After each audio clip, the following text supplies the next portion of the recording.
To finish out my builds on the new exotic armor that came with the Edge of Fate, we finally have the Hunter and the new exotic chest piece, Moirai. And in my opinion, out of the 3 new exotics, the Hunter one is the most fun and has the most utility. Now, if you don't know what this exotic does, its perk is quite interesting. So, Web Catcher. Threaded Spike can bounce the tangles, detonating them and returning immediately. Tangles detonated by Threaded Spike are rewoven and retrieved by it. Catches without a tangle refund extra melee energy. So what does this all mean? Let me give you a quick demonstration. So let's kill this guy. It's going to create a tangle since he was suspended. I'm going to toss my melee at the tangle and grab it. Now I have a tangle in my hand.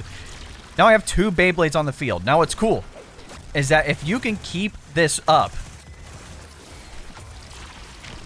you can just have a bunch of Beyblades on the field all at once. Even then, you could just grab your own melee again, get the energy back. Oh, guess what? There's another tangle. So as you can see, the whole point of this build is to have as many Beyblades out on the field and have a lot of good crowd control. Here's what I'm using under the subclass, the artifact perks I chose, and armor mods.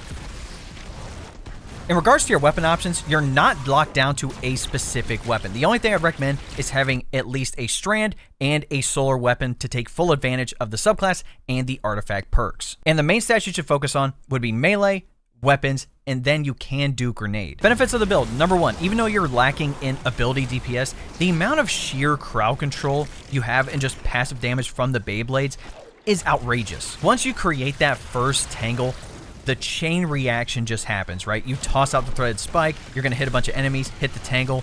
If you catch your melee, you get another tangle you throw out. That's another Beyblade on the field. This leads into the second benefit, ability spam. With how it's set up under the subclass, with the artifact perks and the armor mods, you pretty much have 100% uptime on your class ability, your melee, and your grenade. And the final benefit, number 3, versatility and survivability. Again, I set this build up the way that I did so I have constant woven mail and a way to constantly be able to have my health back because, you know, baseline Strand does not have a way to get health back. And even with the change to the health stat allowing you to pick up orbs to get health back, you definitely need a little bit more, especially if you're going for a lower health stat and higher melee weapon and grenade stats. Plus, the way I have my build set up isn't 100% perfected. There's definitely some other mods and other things you can substitute in here to make the build, you know, just as good or even better. Let me know what you guys think of this exotic in the comments, and if you want to check out the full guide on YouTube, I would highly appreciate it.